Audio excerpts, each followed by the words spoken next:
अल्लाहुम्मा सल्लि अला सय्यिदिना व मौलाना मुहम्मदिन। खलीफतुल मुस्लिमीन हारून रशीद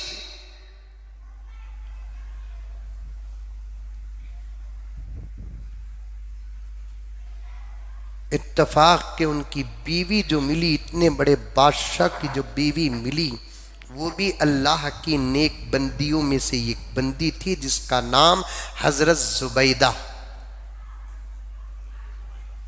क्या नाम? जुबैदा।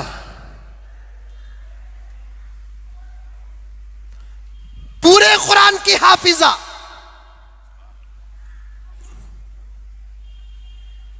रोजाना 15 पारे तिलावत करती थी। कितने पारे? 15 पारे।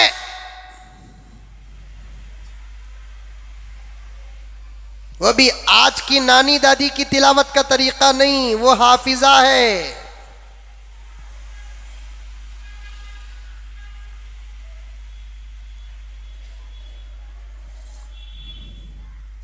पंद्रह पारे रोजाना तिलावत अच्छे इत्मीनान के साथ, तजवीद और तरतील के साथ पढ़ना बोले तो कम से कम 7.5-8 घंटे होना। अच्छा, इतनी बड़ी बादशाह की बीवी जिसके दरबार में हजारों कनीजें खादिमाएं थी, फिर भी अपने और अपने शौहर का खाना खुद अपने हाथों से बनाती थी। आज 5,000 रुपये में 2,000 रुपये बढ़ गए तो जोरू बोलती है, काम वाली को रखो जी, ईद की मेहंदी दूसरे दिन ही बासना धो को चल जा रही है।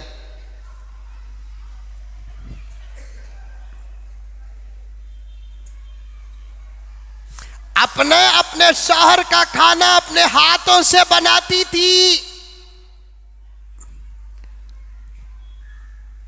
अपने और अपने शौहर के कपड़े खुद अपने हाथों से एक खलीफा की बीवी धोती थी। जाको बोलो घर में ये वाकया हिम्मत रही तो, नहीं तो सब्र कर ले को रह जाओ।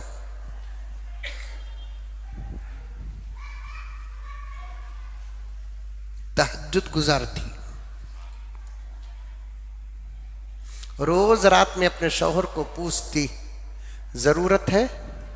हाँ जरूरत है। नहीं आज जरूरत नहीं। पूरी रात इबादत करती थी।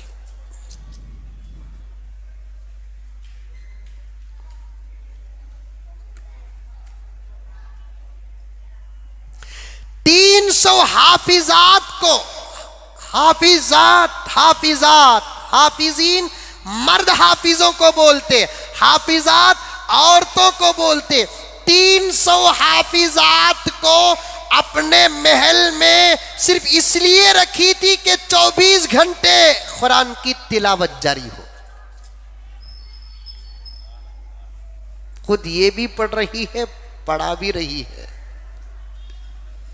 और वो 300 हाफिजात को वजीफा, हदिया, तोहफा अपने तरफ से देती है। शौहर की वजह से मालदार नहीं थी, वो खुद खानदानी मालदार औरत थी।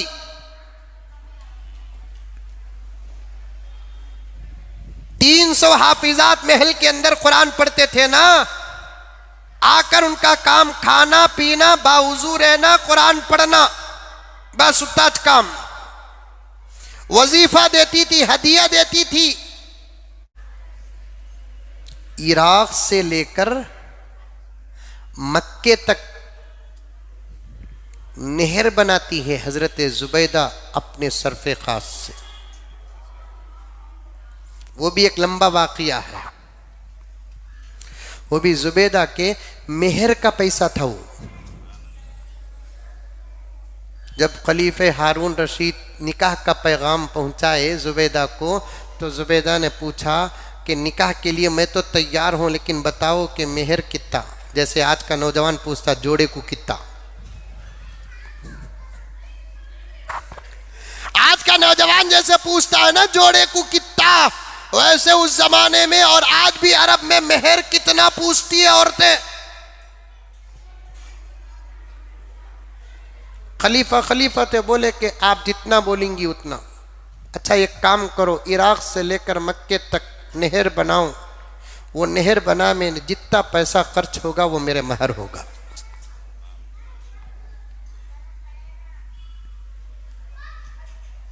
ऐसी अल्लाह वाली औरत इंतकाल होती है, मरने के बाद किसी अल्लाह वाले की जियारत नसीब होती है।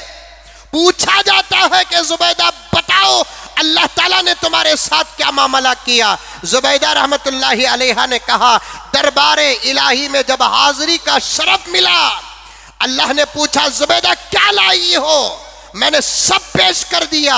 अल्लाह ने कहा उठाकर रखो, क्या है बताओ। मैंने कहा कि परवरदिगार आलम गफ्फार व गफूर, जो कुछ था पेश कर दिया, अब इसके अलावा तो मेरे नाम अमल में क्या भी नहीं है। अल्लाह फरमाते हैं कि जुबैदा वो दिन वो वक़्त याद करो, सख्त भूख में थी, दस्तरखान में बैठी थी, भूख में दाल भी मुर्गी के बराबर होती है। लुक़मा तोड़ा तुमने, सालन में डुबोया, करीब मुंह के लुक़मा लेकर गई, अचानक मुअज्जिन की अजान शुरू हो गई। अल्लाहु अकबर अल्लाहु अकबर। एक तरफ भूख, एक तरफ अजान और अजान का जवाब। जुबैदा तूने अपने भूख को बर्दाश्त किया, लुक़मे को मुंह के करीब रख लिया, मुंह में डाला नहीं जब तक अजान नहीं हुई। तूने मेरे अजान का एहतराम किया, तेरा अमल तेरे दरजात बने, ये अमल तेरी मग़फ़िरत का सबब बना। तेरे दूसरे अमाल तेरे दरजात बने, ये अमल तेरी मग़फ़िरत का सबब बना।